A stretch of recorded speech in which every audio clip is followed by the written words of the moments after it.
Welcome to the latest episode of Behind the Fox. Today, we're here to talk about the modern domestic woman.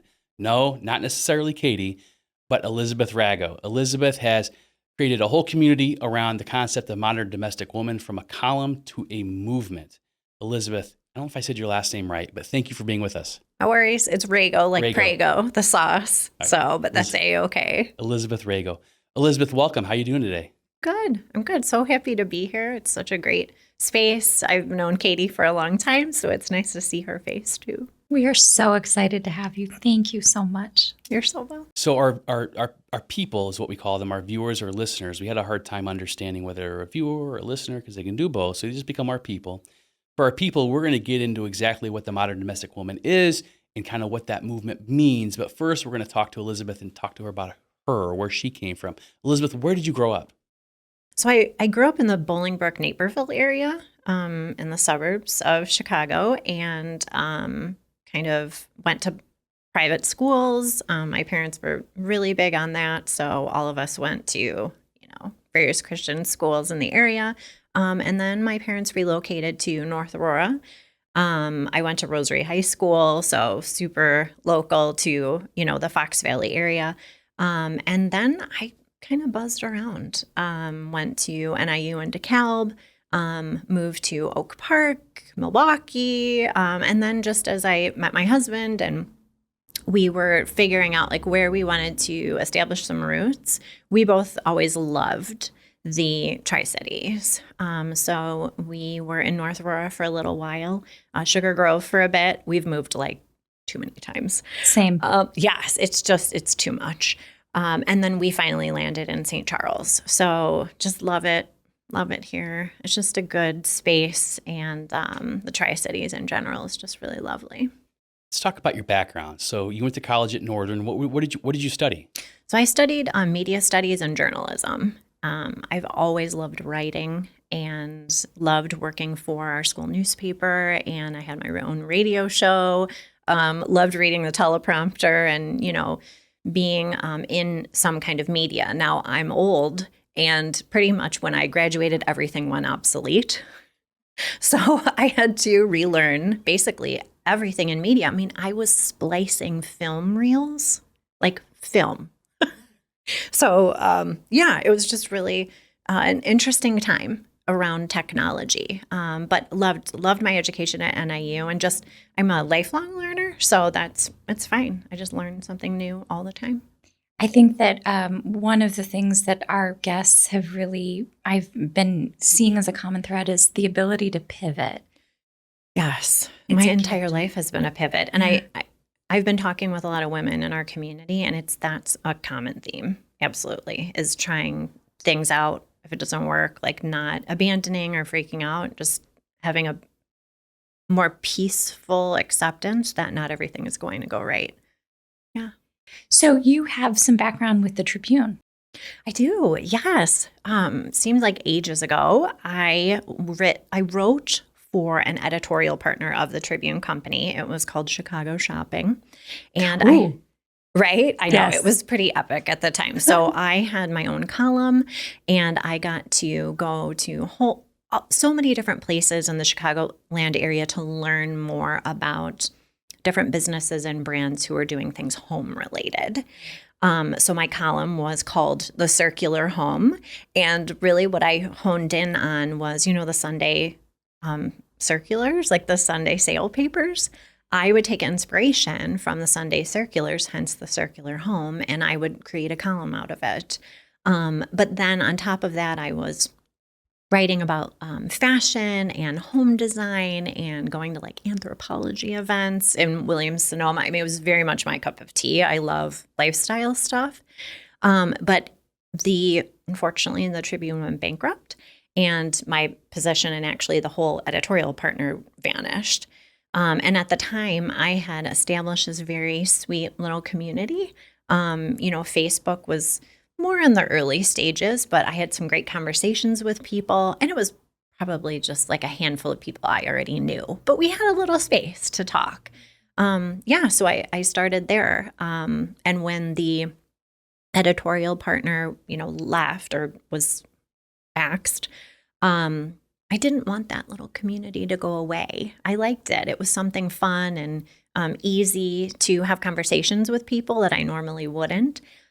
So I simultaneously, Today's Christian Woman magazine had asked me to write an article, and I decided to write it about like the modern domestic woman, which is crazy because that's what it is now today. So I reflected about why the word domestic had such a negative connotation, and it bothered me because being a domestic woman means more than just cranking out kids, right? It means having a lovely home.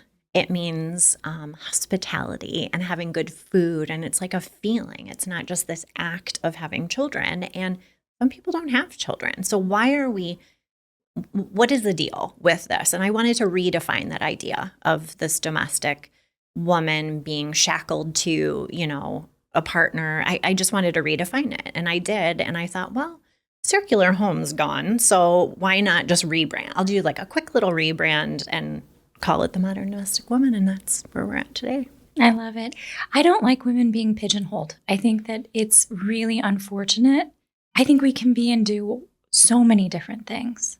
Absolutely. We have to tune into our strengths and like our own little sweet spot. So that's one of the reasons you speak about pigeonholing women, finding our own individual like sweet spot, what we love to do, where our passion lies, right? That is something I never wanted to do with this entity that I was creating, because at the time, mommy bloggers were huge. And I had originally started one, but did not feel at peace about it because I was like, well, wait a minute. I spend like oodles of my own time talking about my kids, loving my kids. And don't get me wrong, I love my children. But like there's more to me. And I don't think that's selfish. I think that I am a better parent and mother when I fill my cup, put on my own oxygen mask. And that includes like my identity. My identity is completely rooted in just my children. I'm not doing them a service, right? To be a good example. So the pigeonholing was huge. I wanted to like serve the whole woman instead of, narrowing in on one specific focus. So yes, no pigeonholing here. So let's go back just a moment. So you're talking about the Tribune opportunity kind of fading away with the bankruptcy and rebranding this circular home column into what is now the modern domestic woman, correct? So what time frame are we talking about here? I mean, they went bankrupt and it was gone. I had no track, no library of any of my writing, which was a huge bummer if you're a writer. So it was within weeks. They had gone bankrupt. The Modern Domestic Woman article that I had written for Today's Christian Woman had been published. And I was like, I had received some really good feedback about that article, especially from women who were not married or had children. And I thought, you know what, I'm onto something. And I just decided to go with it. I think you've talked about your why a little bit, but if you were to define what is a modern domestic woman, what would be the definition? That's a really good question. Sometimes they're really hard too. Okay. I would say what I spoke of before, which was a woman who wants to create a cozy space where people feel safe, where she feels delight in her surroundings, where when you return home, you feel joyous about your space. You celebrate little things there, but you also can find joy in the everyday, and then welcome people into that space. You think it's changed over, say, the last 60 or 70 years from domestic pursuits of husband goes off to work, wife's at home, trying to create a home that the husband wants more so, to now we live in an entirely different community where husbands help with, or should be helping, with childcare in the home, But also the wife's working, she's doing other things. She's not at home all day. So is it now less of a service to the family and more of a,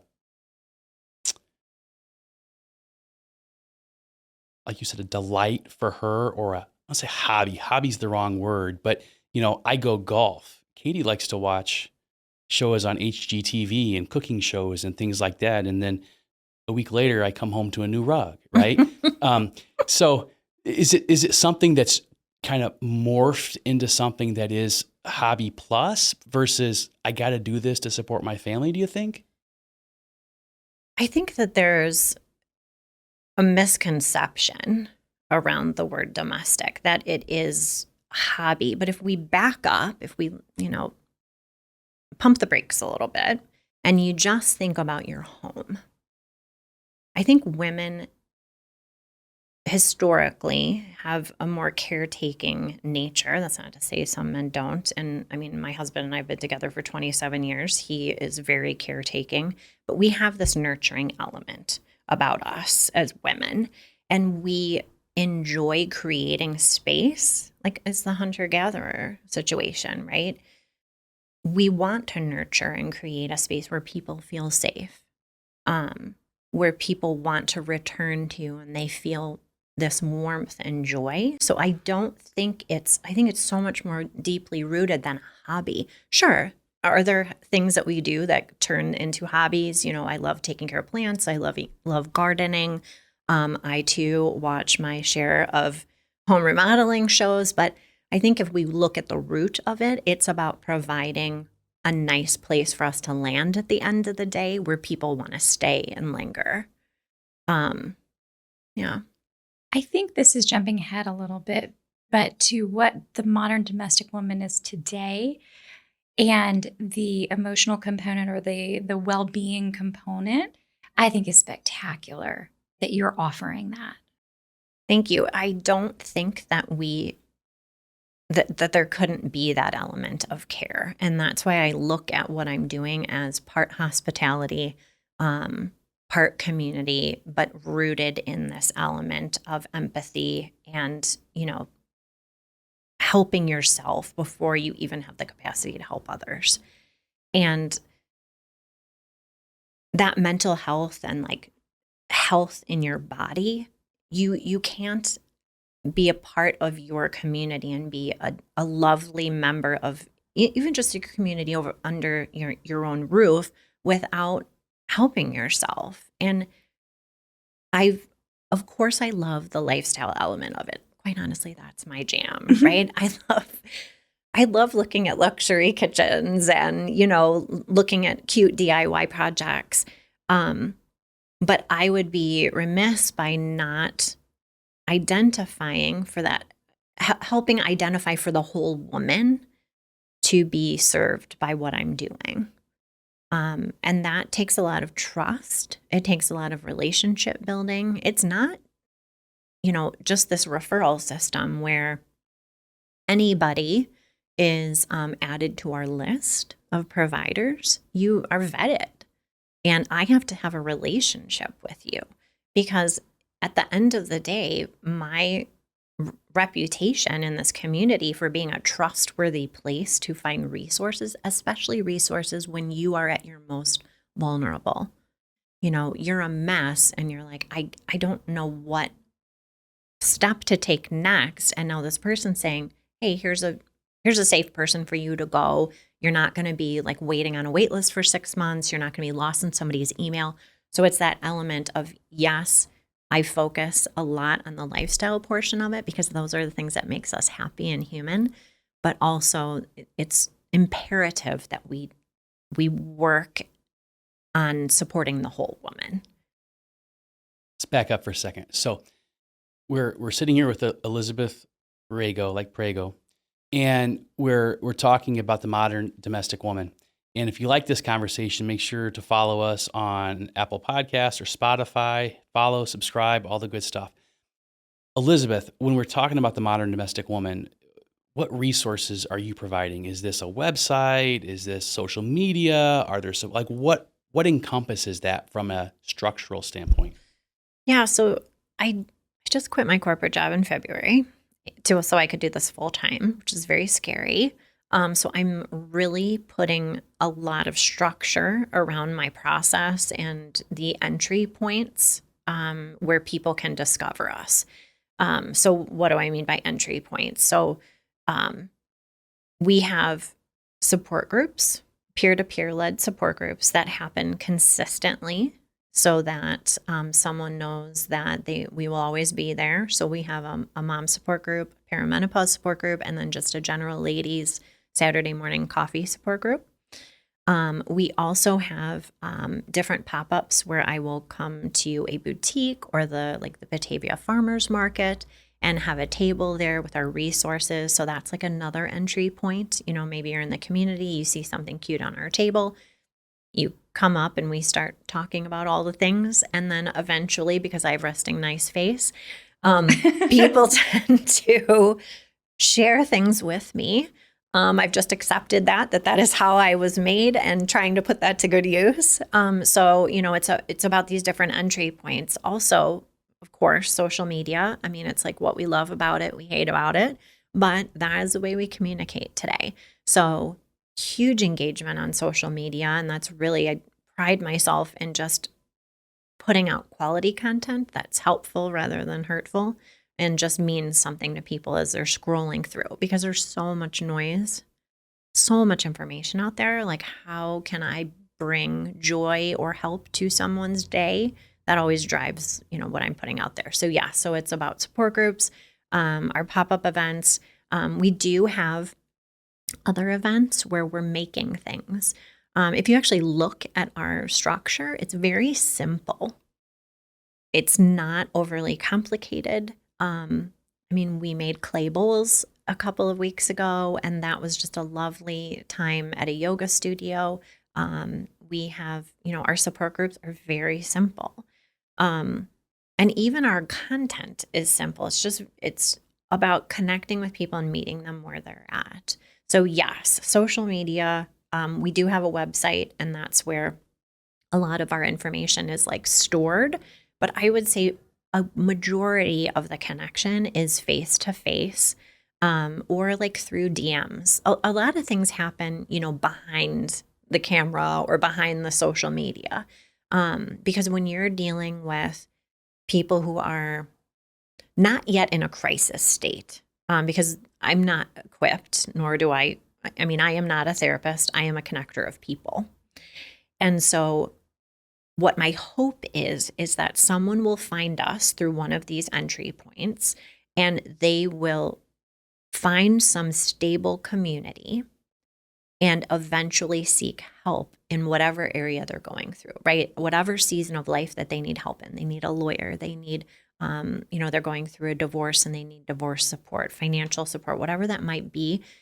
First, it's like you're trying to get a little squirrel to come near you. You have to be gentle. And this is where that empathy piece comes in. And you guys see this all the time because you work with people who are in these volatile situations where they're hurting so badly.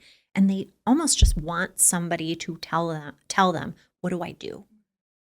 And you know that takes care and gentleness. And so I think there's a gap in our communities where people are going through a rough season and there's no middle ground. Like, they're not ready to go to a therapist yet, or maybe they're not ready to seek like legal support, or they have a kid who's newly diagnosed on the spectrum, and the sheer overwhelm of just life and where they're at, it's too much. So what people need, all people, not just women, they need this middle ground, this landing place to just sit and be, catch their breath, know that it's not performative. They don't have to do anything. They just have to come to a support group and sit there. Come to one of our yoga classes that we have, you know, partnering with a yoga studio, and lay on the mat and cry. Is that what you need? Okay, you can do that here. And then when they feel like, okay, I've caught my breath, I feel like maybe these people get it, now I'm ready. And then what we are then is a jumping off point of trust to say, okay, here's a good person to help you. Now that I've gotten to know you a little bit and you've had that just moment to catch up, Here's a good place for you to go. Try it out. If that doesn't work, come back. And the hope is by having these very simple events where we're doing something with our hands, we're meeting for coffee, it's very low pressure, that you'll keep coming back to those, meeting new friends, connecting with people who might be going through a similar situation, and really establish that sense of community. And I've got a lot of thoughts on the rebuilding of the village, if we want to go there, but Please. Well, so we can tee you up. So yeah, you go say, ahead. so again, we're thinking about our people. I just want to make sure I'm always the background, the foundation. You know, we're going to get an objection because we didn't talk about the foundation, right? So when you talk about rebuilding the village, what do you mean by the village? So there's a lot of talk, maybe it's just my algorithm, but there's a lot of talk about people want the village, but they don't want to do anything in the village. And I don't agree with that statement. I think that we are so inundated with information, with the state of the world, with our own stress, that we don't have the capacity to be members of a village. At the end of the day, you know, if you have a family, if you have a career, like all these things are happening, plus the input of information, we're exhausted. We have no more to give. So I think that first we got to talk about capacity in the village. And you need, in order to have a successful village, you need leaders who have that capacity. You can't ask people who are burnt out, who can barely make dinner at the end of the night without like collapsing into bed, who are going through, I mean, divorce is one of the biggest asks for support in our community. How can we ask somebody who's going through a volatile divorce to give to the village when they literally have none to give to themselves or their family at the end of the day? So my goal with this organization is having people in leadership roles that mirror their capacity. And everybody goes through various seasons, right? You know, okay, I have more energy to give. I have more to give to these different organizations or to my little village.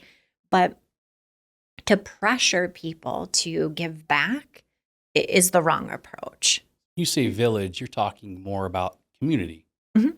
Talking about whether it's a larger community or a smaller community that you can participate in, right? Absolutely. And so I read a lot on your LinkedIn page, I think I read a little bit on your LinkedIn page. One of the things you posted on there was that there's a growing sense of loneliness amongst women. Talk more about that. So there is the loneliness epidemic. I mean, we're so connected. Everybody's connected online. I mean, we say, oh, you know, my friend, blah, blah, blah. And maybe we've only had an online conversation. I'm not trying to minimize relationships that happen virtually, but there's a sense of loneliness over the past 12 years as I've built this community. There's loneliness around rough seasons. And we all go through various seasons in life. And some of them are lovely, but some of them are horrifying. And a lot of times when your life starts to get messy, people leave. They don't know what to do with you. You become very cringy to talk to. People want to help, but they don't know how. And then sometimes they just end up disappearing. And it happened to me. My family went through a really rough season, and it was very complicated. My husband got in a car accident. He was not able to perform his duties at work, so he lost his job. I was working 3 jobs. We had 3 small children. Like, we had to file a bankruptcy. It was this snowball effect. And you really see who will stick around when things get messy. So there's a huge loneliness in that. I mean, I go back to the divorce conversation. When divorces happen, there's a total fear there, loneliness, shame that women are coming into our community and saying, you know, I've lost all my friends, or, you know, people in my family who I've known for the past 15 years are gone. So it's this loneliness in plain sight. Additionally, like, we relocate all the time. So if we have lots of women who come to our events or our support groups and say, I'm new to the area and I'm so lonely. I don't know who to connect with. Here's some things that I'd like to do, but I haven't really made connections. So it's that loneliness of like being in a new place. And it's hard making friends as adults.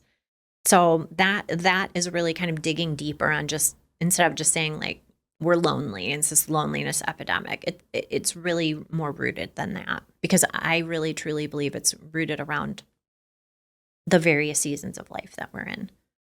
I think the greatest thing that we can do for each other is to sit with a person and just be there with them, right?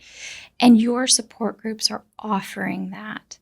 And to not have to do a whole lot other than to be a trusted person to hold your hand, right?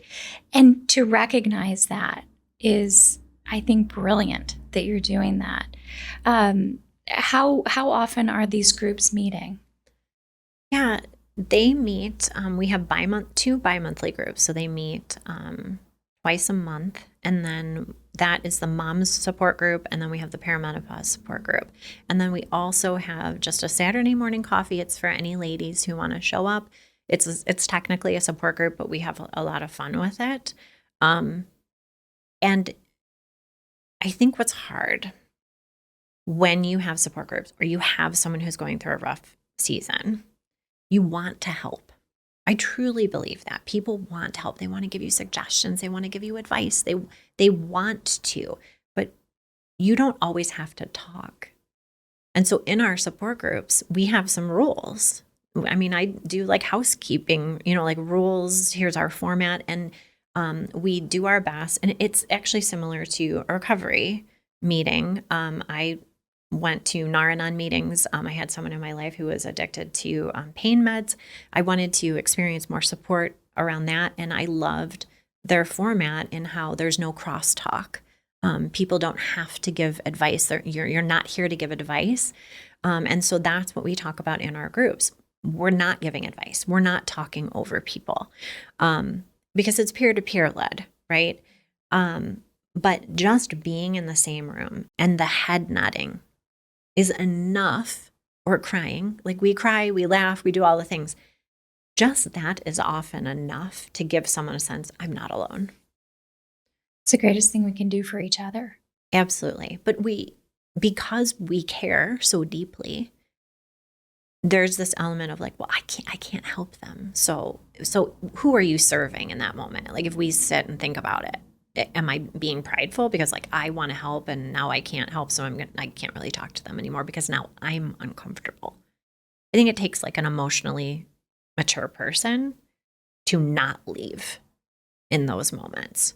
And that's not to poo-poo anybody who can't handle a situation, because sometimes things get really intense or there's trauma related to it. And sometimes it's hard to hold space for those people. But in that, I say, you know what, you share with them. This is so heavy. I'm so concerned about you. Maybe we can find some help, like together, and guide them through that. A lot of times we don't know what to say, and I talk about this with my therapist all the time. I want to prepare myself for when I don't know what to say. And I do that with my kids too. So if somebody asks this and you don't know how to say, what are some things we can respond with, right? And I think as adults, we need those moments too. Sometimes we don't know what to say. We don't always have to have the answers. No. So you mentioned you just recently quit your corporate job. What corporate job was that? Yeah, so I was a grant and proposal writer for a before and after school company, nationwide company. It was a great experience as somebody who now has their own nonprofit, writing grants, writing proposals to, get millions of dollars. That's, that was an amazing, I feel like the stars aligned, higher power was there saying, you need this job for a while. So now that's what I'm doing, like aggressively applying for grants, trying to get funding. So you've structured the modern domestic woman in a couple different ways, right? You've got the nonprofit, You've got your support groups, which I don't know how it kind of falls in as far as like the organization goes. You've got your column and referral relationships and things like that. Talk to us about how it's structured and what the purpose of each piece of that structure is. Yeah, because I can see how it can be confusing, right? So if we look at it, there's two different entities. So I have the MDW Media Company, which is the magazine. Oh, wait, should we? Can we? Oh, we can So, show things. Everyone, Elizabeth brought me, a goodie bag. Okay, can we go through? Absolutely. I'm going to let you. Is that okay? Yeah, for Okay. sure. Show and tell. Yes, Right. please. Oh my gosh, so exciting because I love cute things. Same. So first we have the MDW media side, and that is essentially the magazine, our social accounts, and it's really that lifestyle umbrella. I never wanted that to go away. When I was writing for the Tribune, I just loved it. And as an entry point, like it's a good opener for conversations to connect with people. So the magazine, this is the lovely Kelly Vita, who has Zen Loft in Batavia. We have a cover girl each quarter for our magazine. And it's a business owner or somebody amazing. And again, we've got the pep line crushing over everything in that shop. Gorgeous. But then within the pages are, I'm a writer. So I've been writing for the past 20 years. And what we try and do is I try to give subject matter experts, like the amazing people in our community who are doing great things, a voice. So it's one thing as let's just say I'm a therapist and I'm going to put like a static ad in a magazine. Okay. Are people connecting with that? As a consumer, I don't really connect with ads. However, Laura Lang is an amazing therapist. She wrote about GLP-1s and addiction. Okay. I read this article, maybe I've connected with her, and at the end of the article is her bio and her contact information. Storytelling is truly powerful. So when my shift and how I do my organization different is all about telling the stories of what's happening in the nonprofit. How long has the magazine been published? So I've been doing the digital version for about a year. And then the paper copy, because I love paper products. Sorry, Earth. No shame in There's that. conservation in there somewhere. We can make that happen. Yes. Exactly. It's all about balance. I just started publishing the paper version in last October. And is this something the modern domestic woman has to purchase, or is this something that's done by ads? How does it get published? Great question. So is in terms of distribution, we're a new publication, so I'm growing my distribution or, my subscriber list. Anyone, because I believe in access. I hate gatekeeping. I hate paywalls.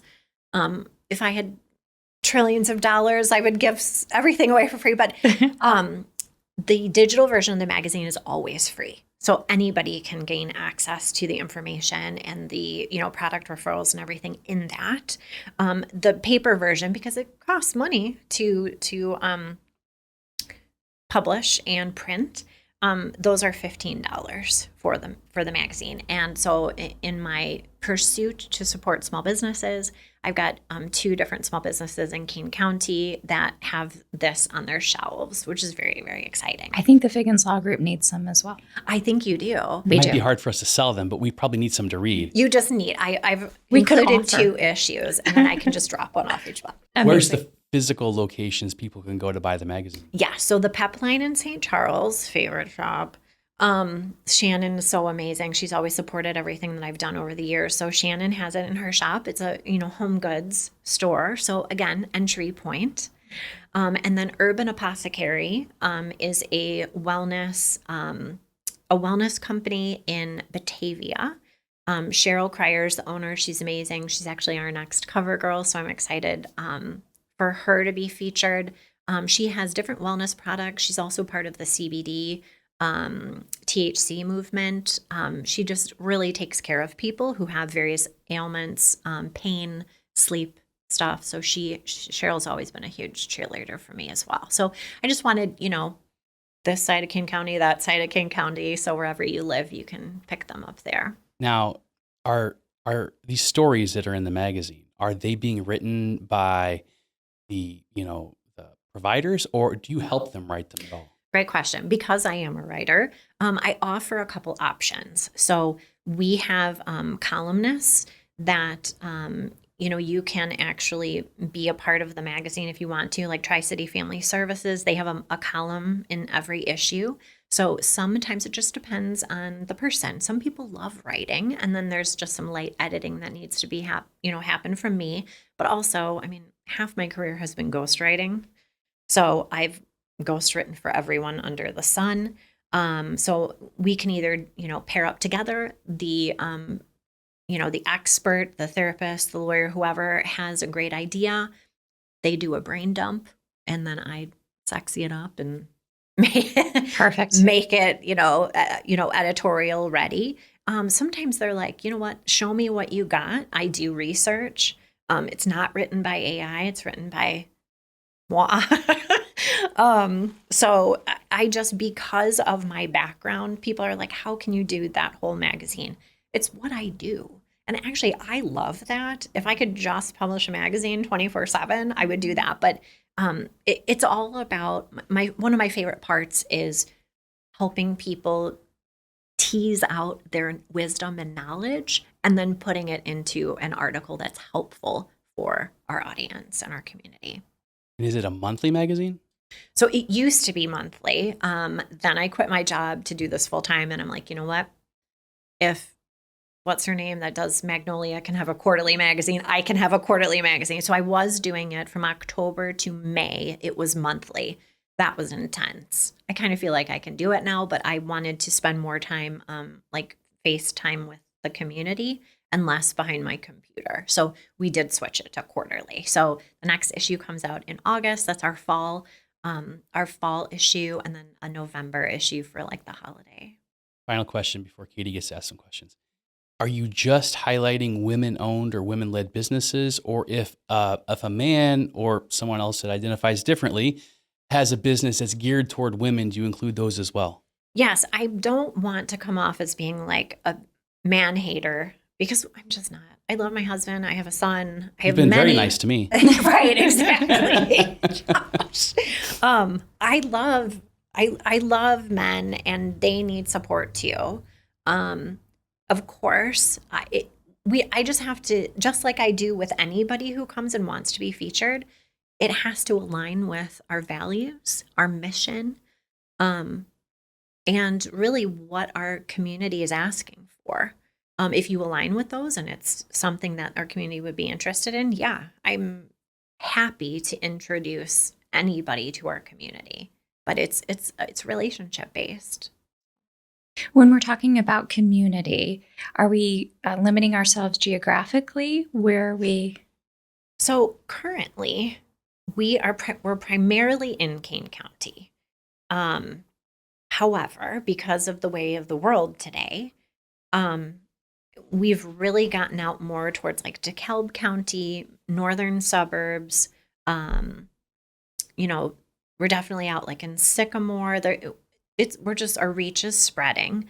But then because of social media, I have women messaging me from New Jersey and Texas and California. And actually, I just had a woman message me from England. And she's like, I'd love to talk to you. She's the second person who messaged. We've gone international. She wanted to know if there was something like this in her town. And of course, like global takeover would be amazing. I figured like I have to like dominate my own backyard first and really create this seamless process. But something like this could happen in any community. So yes, we are based in Kane County, but just because of the way the world works and information gets shared, somebody's here, their sister lives in Texas. That was one of the things. Her sister lived in Texas, wanted to know if we had, a chapter in Texas. So of course I'm like, I would love there to be, one day. Sounds like a business model. Totally. So you mentioned something that I think we've been talking about now for several minutes, but I think to define it would be really, really cool for our listeners. Your values. what are the values that are driving what you're doing for these women? So our values comes back to we have a deep empathy for human beings and the various seasons that they're going through. So our values are really rooted in that from the get-go. It's about inclusive spaces. And I know people talk about this all the time, but in order to have an organization that truly serves a population, it is about welcoming all. And all means all. And serving means all. So all means all for me. And we have an initiative going, it just started a couple weeks ago around period poverty. And, the obvious spaces around our mission are, the people we see every day. But if we're truly living our mission, all means all, that also means incarcerated women. It also means detained youth who are, being let out. Do they have period products? Probably not. They barely even have a safe place to stay. So it's, for me, our mission is truly looking at all people in our community and seeing how we can identify like a gap or a need and trying to fill that. So that is truly, our values. And just leading with empathy and kindness. You know what I didn't do? We talked about the media company and I never talked about the foundation nonprofit side. Yeah. Take her back there. All right. So we've talked about the media company, which is brilliant, and you're filling needs there. But can you talk to us more about the foundation side? Yeah. So the nonprofit is really the boots on the ground space where we are providing exactly what we talked about. So support service referrals, vetted lists of people in our community that I've established relationships with that I trust. So when someone comes in and they don't have a big capacity, I know sending them to, if I sent someone to Katie, I know that she would help them with kindness and love, right? So it's the referral side, the support groups, and then definitely this community element. So the nonprofit is really the service of the serving of our community, that piece. Whereas the media side is the vehicle that tells the stories of what's happening on the nonprofit side. How can we get involved on the service side? Yes. We have two really great initiatives going on. One is our period poverty campaign. There's a campaign that I started. It's called the Essentials Exchange. And I believe, and a large population of people in our community believe, that essentials like food, period supplies, basic needs should not be a luxury. So the period poverty one is the second initiative. We did a SNAP campaign back in October where we raised grocery gift cards for people whose SNAP benefits had been paused. So the period poverty is the second one. So if you want to be involved in that, you can go to mdwcares.com. There's information about that. And then we also have a new initiative coming up in the fall that is called the Wildflower Project. And that is a multi-generational program that focuses around gardening, agriculture, and the focus of that group is teenage girls and making sure that, maybe historically, not everybody, that's not the right word. Traditionally, not every, traditionally, what am I saying? I have to start over. So you're talking about the gardening project in teenage girls. Yes, thank you. Oh, God. No, I know. I live it. I hear you. So there are a lot of kids who love to play sports and do more traditional social things. But we've seen that there's a lot of girls who are experiencing loneliness, or teenagers experiencing loneliness, and maybe they want to try something new. They don't want to be around a screen anymore. There's this huge movement of, not doing screen things. There's a name to it, but it behooves me right now. But So offering a program where a variety of generations can come, women in our community who have gardening or agriculture experience, and they can teach face to face young girls who are interested. Maybe they just love houseplants, or they've worked in their own family garden, but maybe they're interested in like agriculture. So we're starting that in the fall. We already have like 9 amazing volunteers who are interested in that. I know, it's so exciting. So I'm working with D303 to spread the word about that. Aurora University has us on their volunteer list, so that's really exciting too. But yeah, that's another way you can get involved. And the other thing is, maybe you don't like gardening. Maybe you don't like being outside. There's a lot of people who don't care to be, in the dirt, or the period poverty thing isn't your jam. Just come to a coffee. And that's one of the things that I want to emphasize is, what is your capacity? If you don't have the capacity to give back right now, that's a-okay. We've got other things that you can do that literally just involve you sitting, listening, and sipping a cup of coffee. So to be a part of our little bubble, you can just be, and there's no pressure to like perform or do anything if you don't have that capacity. Well, and it's always such an eye-opening experience for me when I can sit in community with somebody and to find those commonalities. And you're offering women, really, the ability to connect and to find where is there, something that I'm struggling with. Oh my gosh, you're struggling with it too.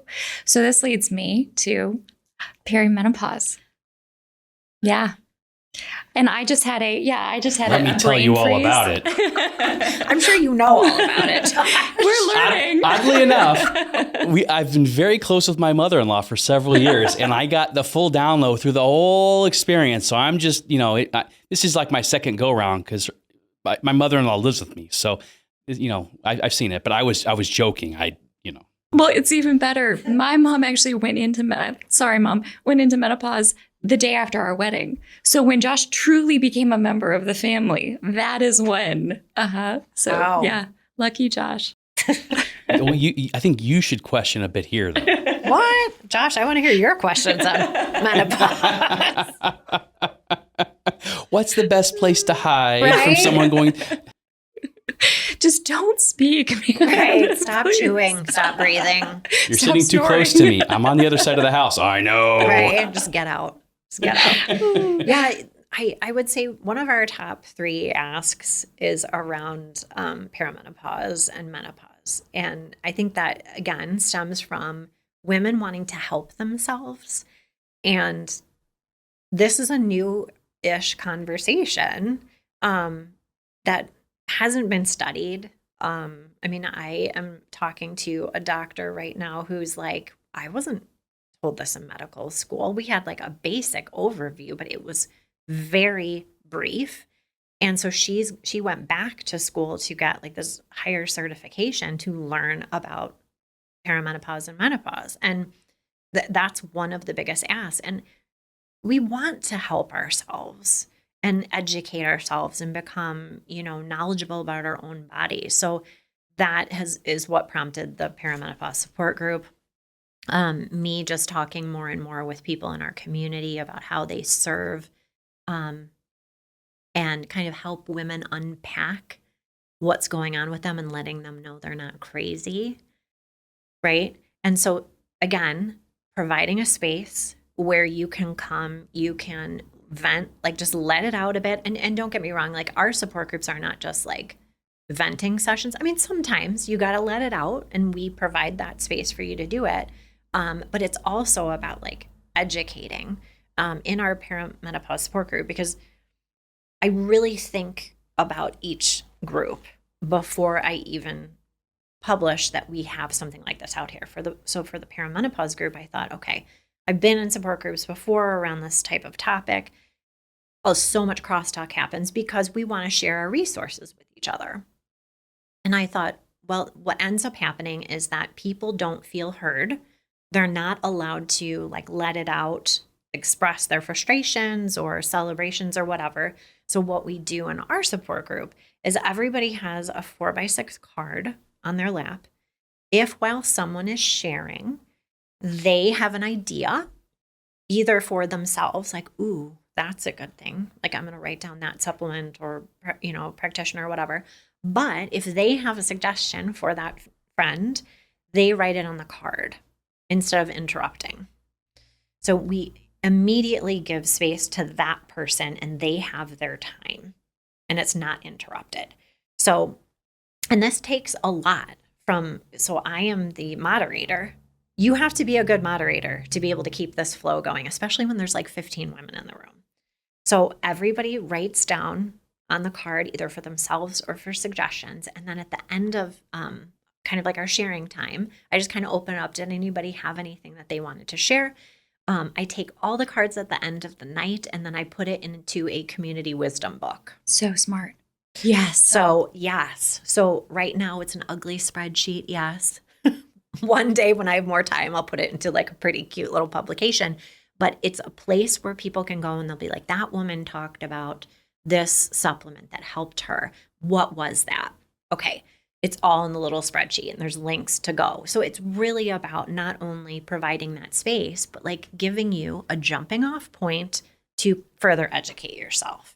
So yeah, the perimenopause group it's fun. Like, yes, you get to vent. We're totally frustrated, but then you're taking home this knowledge. Again, it comes back to that community. There's so much wisdom and knowledge in other people's stories, and just honoring that and allowing people a place to speak and let that out is so powerful. Well, and you're so much about respecting people and their needs. We have to be. I think in a day and age where it's so easy to put people down, it's much more difficult to lead with kindness and listen instead of talking over people or inserting our opinion. And everyone has a story. Everyone has their own like collective wisdom. And I think if more people started with that, like, let's hear their story first. And I'm not perfect, good Lord. None of us are. I mean, I'm honking my horn and doing naughty things on the road all the time. I am. And then from the back seat of my car, my kids are like, Mom, maybe something happened to them earlier and they're stressed out. I'm like, don't use my things against me. But what a great example that your children are really living what you're trying to teach them. I mean, they are, but it's frustrating. Oh, for sure. Like, please don't tell me what to do. No, it is really nice that some of those things stuck, with them. But I think there has to be a shift. And shout out to the younger generation. So I'm Gen X, old person. You're not that old. Wow. Well, we're Gen X too, so stop calling us that old. It sneaks up on you, though, doesn't it? It really does. But I have had the pleasure of working with some lovely Gen Z and just younger people who are so hardworking. I know they get a bad rap for being entitled or whatever label we want to put on them. They're so hardworking. They are so caring. Some of the most caring individuals at my last job, in my corporate job, was young people saying, "Are you okay? Like, how's it going today? Do you need a break?" I'm like, what? I mean, amazing. The self-awareness of taking care of yourself or pointing out that maybe we need a minute. Let's go do a lap around the block together. What? That is hope for the future. And all this talk about self-care, but making it meaningful self-care, making it helpful self-care, not an excuse. And I love the spa to go to the spa. Truly, because actually, and I always say, like, okay, let's pump the brakes. There's two different types of self-care. One is the spa. Okay, one could be a vacation or a weekend away with people that you love, right? But if you don't have small pops of self-care throughout your day, I'm not talking about like getting your nails done. I'm talking about breathing, having boundaries, not engaging. Like, that is self-care, not engaging with someone who you know is combative. Those moments, that's worth more to your overall peace and wellness than any weekend away. Because your nervous system. Like, you have to tend to your everyday, and it's not sexy and Instagrammy. I mean, people do, but self-care needs to be like redefined.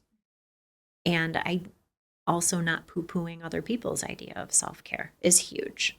And You that know? comes back to understanding what are your needs and what are the needs of someone else. And when they align, it's beautiful, but also recognizing they're different sometimes. Of course. Talking about aligning, so this movement you've created, the foundation, the business, what you're doing for women, starts after this circular home column ends, and it's grown into so much more than a column or so much more than just referrals and this, that, and the other. And it seems like you've really sunk your heart and soul into this movement. What about your background, you as a person, led you to go this far into the modern domestic woman? Well, it's probably because I'm stubborn. I'm a Taurus. I I don't like it. No, so I'm a recovering people pleaser. Still working on it every day. Yeah. I don't like it when people don't feel well. It really bothers me. I'm an empath. And when I went through my own rough season, and it wasn't just like a month, it was chronic stress, back to back to back, where I felt like I was drowning. I couldn't breathe. I had facial tics. I mean, it was like on a cellular level, the stress was starting to come out. I think seeing that firsthand and being in that lonely, shameful place, when I saw the light and I saw there was like light at the end of the tunnel, I was like, I don't want other people to feel this way. And my storytelling, like what I was doing in my career at the same time, was just storytelling. And I thought, what's a good way for me to connect with people on this level of being alone and feeling ashamed at just going through life? And those two things merged together and just created what we have today. What's the biggest challenge of taking this passion of yours from something to do to help women to, it's not fully monetizing it, but monetizing it into the business? What's the biggest challenge you've encountered? The biggest challenge is creating a sustainable company around some very hard topics. So that's one of the reasons why it has taken me so long to quit my job and do something full time with this, because I had to take time to tease it out and discover what I could be at peace at in making money. And technically, I'm a pre-revenue startup. I'm not making any. I mean, I'm just not, because it's a new business. Even the nonprofit, like, I started out with $2,500 of my own money. I mean, I had been funding it the whole time, not charging people any money, because I was like, I'm not ready. I'm not there yet, because I have to discover where I feel good asking people for money. So that is one of the biggest challenges, is how do I get people to invest in what I'm doing, where I can have peace about asking people for money. Does that make sense? It does. I think, and I'm going to use a bad comparison, but you've hit a need, right? You understand the need, and there's all these women, not just in the Fox Valley, apparently all the way in England, that are looking for what you're giving, right? It reminds me to some extent, although it's not the same, Facebook hit a need, and for years and years and years, Facebook really didn't make money until it figured it out, and it did. And I think that's really the question I had is, okay, so you've got this need, there's a need. What are the economics around it? And I think, you've got advertisers and you've got different methods there. I think what you're telling us, though, is you're trying to avoid charging the women that need your services. Yeah, because again, I always, before I do anything, I'm like, what would I pay for? Would I go to this event? Is this too much? If I'm like, then it's too much, right? I don't want to start talking about the economy, but and granted, the average income in Kane County is like just over $100,000. Okay. I would say the average person who comes to our events does not make over $100,000. And that doesn't even bring into any extra debt. A good chunk of our women are going through huge divorces and are racking up like $75,000, $100,000 in debt. How can I charge, if I'm trying to truly build community, how can I charge a bigger amount if somebody can't buy groceries? I don't want that to be the case. I want them to feel that release and that community and that being taken care of. So that's why I am slowly trying to find different ways to bring in income. So I'm not asking the people who desperately need it most. Then also keeping in mind the people that I want advertising in my magazine are small business owners themselves. They don't have a marketing budget. So I'm taking 20 years of being a marketer, a writer, and community builder and saying, okay, how can I make this accessible? Not only for the women who I'm trying to help, but the small businesses who don't have a marketing budget. They are running their day to day. So yes, it's going to be charged. Like I'm not making as much as I should on those copywriting or the ghostwriting or the creating, marketing material for people. But that's okay. I feel like the money will come. And if I just stay true to the mission, it will come. So when you maybe you did this well before, but when you decided to leave your job this year, did you sit down and did you create a business plan? I did. And how did that process look? It was really frightening, a lot of pressure. It's hard when it's a service-based type of industry that you're in because there's a fine line between like trying to hard sell people all the time. And part of that business plan was doing almost more of a slower ramp up.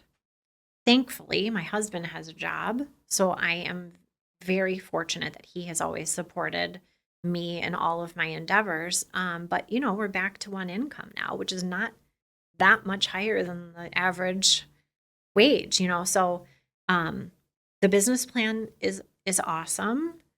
I have to pivot all the time because I don't have a physical space. So if you look at where I am today, I'm selling a feeling.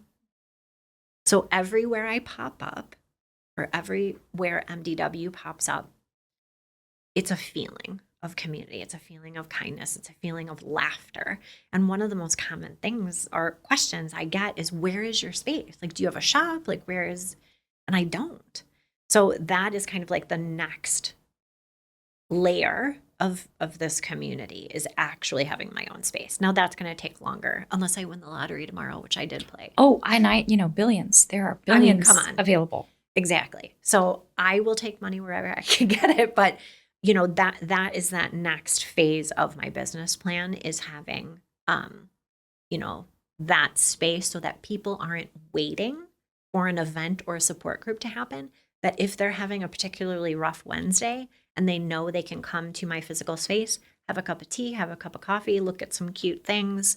Of course I want like a sensory garden. Like I want it to be a community space where people feel like they can come and linger, and it comes back to your home, right? Come here and we'll love on you for an hour, whatever you need. You want to sit and stare at the wall? You got it. I love that connection, and I'm seeing that in the same way that the modern domestic woman can create a home that is welcoming and cozy. You want to give that to people to come and to be in community and to feel sheltered and to feel safe. Because some people don't have, their home is not a safe space, which breaks my heart. Like, I know that some people that come to our support groups are not going to homes where someone is treating them with kindness or telling them like their outfit is cute. And that's the sad reality. So if I could create that space. Like I try to do it with the little pops, wherever we pop up, or our support groups. But if I could just have a space where they don't have to wait for it, they can just come in. That's like dream. What's the space look like? I know you've given us a little pop. There might be coffee, might be a garden. Maybe there's some retail in there somewhere. Yeah. So what's the space look like? Again, if you think about our magazine, right? I'm talking about all those different entry points. So totally a smattering of, probably more than a smattering, but like retail, but also like books around the topics that are most common, things that are going to help, right? But then also lovely small things. I'm going to pull something out of the bag. Let's do it. Which I got for Katie.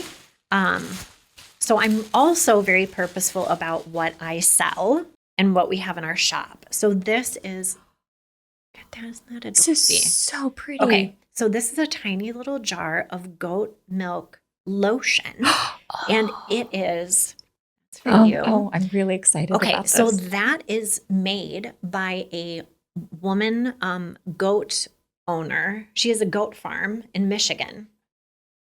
So all the products that I sell are either made by small business owners, small women business owners, or they're made by like someone in our community who wants to sell their product. HarvestHarmony.com. Oh, I know. What a great And name. It also, you can repurpose that little jar for anything. Okay, here's where I like geek out on cute things. So back to the space, totally a space for retail. But it's also not like crazy retail where it's crazy, super expensive things. You can go somewhere else and buy that. But it's all very, I know. I think there's honey in that Yes, too. there is. So retail, a seating, you don't have to feel nervous about and not take part of the moisturizing. The lotion?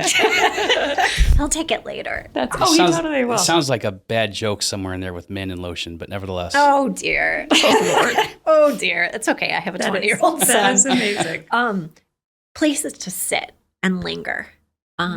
You want to just come and have an hour to yourself and have and there's no, like, it's not going to be crazy coffee baristas, like straight up coffee, tea, some sparkling water. You want to sit down, read a book, and then also a cute little like DIY section. Or if you want to come and sit across the table or by yourself and do a little watercolor project, or you want to make like a little clay item, make a bracelet. Like we have all these things in our shop, but somewhere you can come and just like either bring a friend or go on like a little date night and sit and do something with your hands. We have, and here's the thing, I always get input from our existing community. They want a scream room, soundproof scream room, where you could also potentially put on boxing gloves and hit something. An on-site therapist, right? A space for our events. So kind of like one of the pain points about, running a business is finding space to host these events, but also a space that is nice and goes back to that hospitality and caring for people element. So, and I utilize the library all the time, and there's nothing wrong with the library, but part of what I do is like hospitality, and I want people to feel like special and cared for in that hour to hour and a half that they spend with us. So having an event space where there's a big long table and we're sitting across from each other and chit-chatting. Of course, a sensory garden, because I'm a gardener and I see how people respond to nature.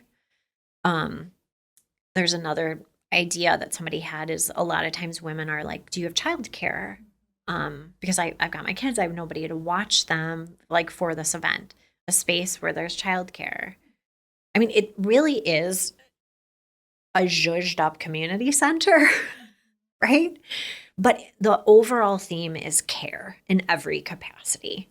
So like care for your heart, care for your mind, care for your body, your soul, your whimsy. So Now is, looking 5-10 years down the road, is the physical space the end of the dream, or is there something on the other side of that? oh gosh, I'm all about world takeover. So it's never the end of the dream. I feel like for the media side of it, I want my own podcast. I love connecting with people in this way. I love storytelling and highlighting other people's stories. I mean, just like you do. I know a guy who can produce your podcast. You know what? I've seen his work. He's pretty good. He's great. also helping women publish their stories. So I published my own novella years ago. I loved that process. I love helping people, again, find their stories, whether it be through, verbally or the written word. So having a publishing arm of that as well. So that's like on the media side.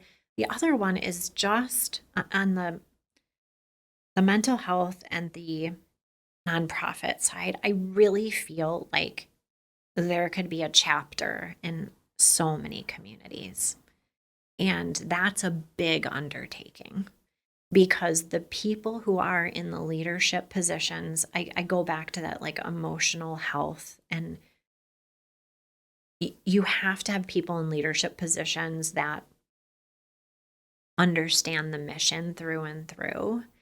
And that, would be a huge undertaking, but I honestly think that this could be in every community. Well, the need is universal. Totally. And if someone is messaging me from overseas asking, it's like, because we're all going through the same thing. We might speak different languages. We might have different backgrounds. Things might look different for us, but it's all the same need. It's community, friendship, mental health support, physical support. That might look different in every community, but the needs are still there. You said it. Elizabeth, Katie could have been an author.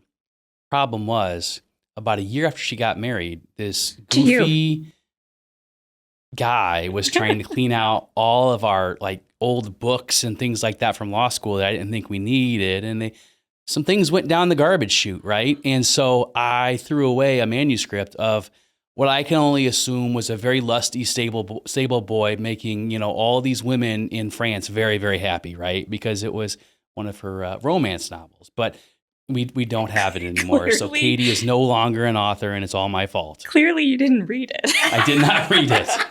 No. Well, we can resuscitate that if you want to do, a new version, a pen name. We could do that. Ghostwriter. Right, totally. She reads all the romance novels. I used to say, "How's the lusty stable boy doing today?" and all that kind of stuff. But no, I don't think we ever actually got in to the content and structure of your novel there. Nope. I just presumed, like I said, lusty stable boy, France, somewhere in the 1800s. Well, I just kind of figured. I feel like you've got it going on. Maybe you should have a pen name. I have some ideas, Elizabeth. I have some ideas. A guy can dream. Yeah. Yeah. So, what is it about the Fox Valley and women here that are so resonating with what you're trying to give them? I think it goes back to what Katie was saying, was that like we all have the same basic needs.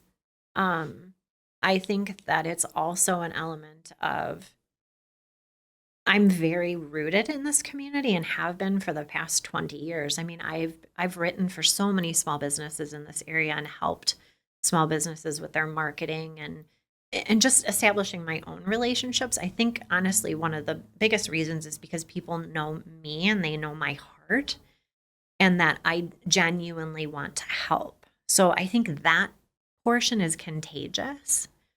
And when people see that impact firsthand, when a mom comes to our support group and she barely has the words to share, but she leaves a little lighter and she comes back and she feels that, you naturally want to tell people about those experiences.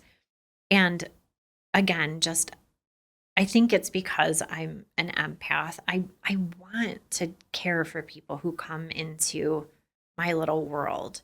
So I think in Kane County, it's because I've worked really hard establishing relationships with people, like quality relationships, and dedicated time to learning about people and their families and what they love to do.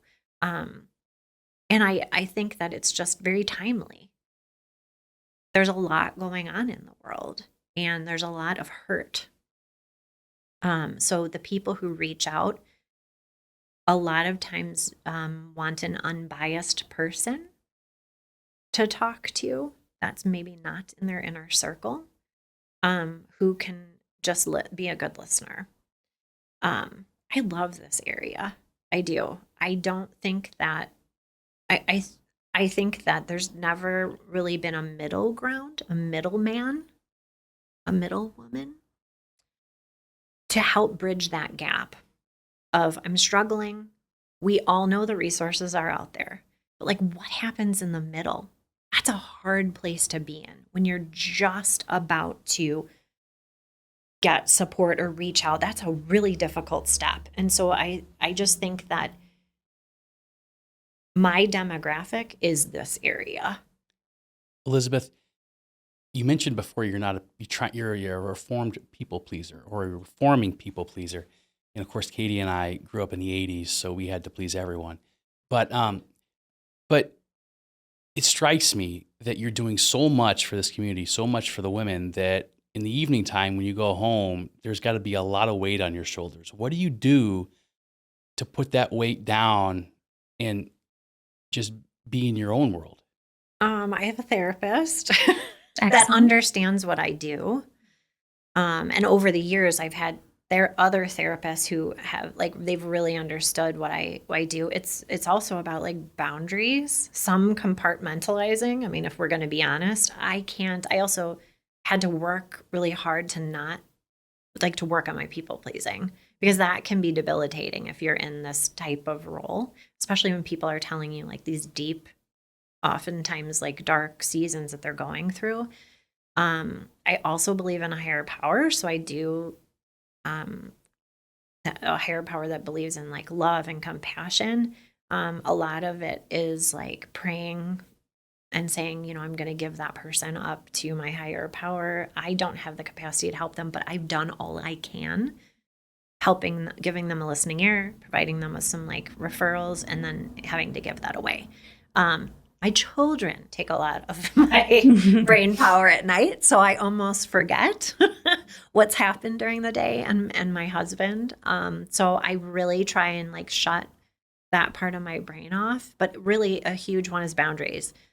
Closing, no notifications on my phone, allowing myself to have like healthy boundaries. And that takes practice. We've struggled with that at home as a husband and wife team that work together. I mean, all day long, we're helping people with some serious issues, as you are, right? Different, but serious. Yeah. People are injured, they're hurt, they're confused, they're scared, going through economic hardship, all that kind of stuff. And we've struggled with not just leaving them at the office, because we really can't, but leaving it as between us at the office, right? And so it's challenging to do that when you come home. But I agree, you have to compartmentalize, you have to talk to people, and you have to be purposeful about being in the moment that you're in. And that means being home with your family, right? And it is hard, like you said, especially when you work with your significant other. Peter, my husband, and I, we used to work together. And we decided to come up with like a code word that was just like, nope, we're not going to talk about that. Pumpkin.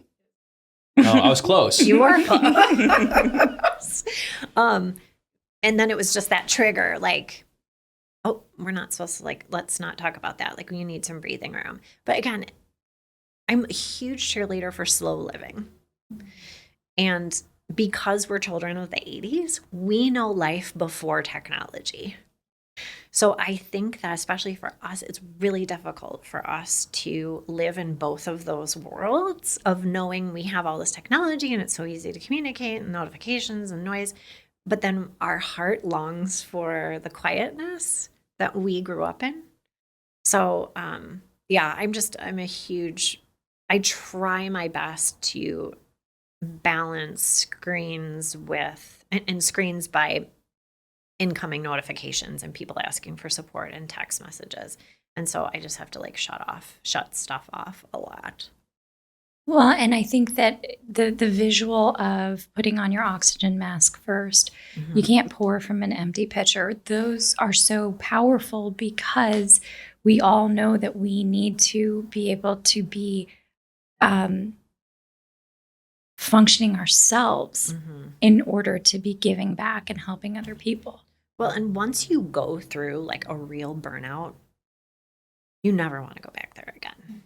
Like once you go through that where it's, I had like eye tics, facial paralysis. I had like these questionable like physical ailments that nobody could identify. working multiple jobs, having small kids, trying to keep your relationship healthy with your significant other. Like you never want to go back there. So it's not good to go through burnout, because I don't encourage anybody to do that, but so many people are. And I think when you get to the other side of that, you feel really sad for you of the past, and you're like, I feel really bad that had to happen for me to understand like my own boundaries or my limitations, or to let go of jobs or people. So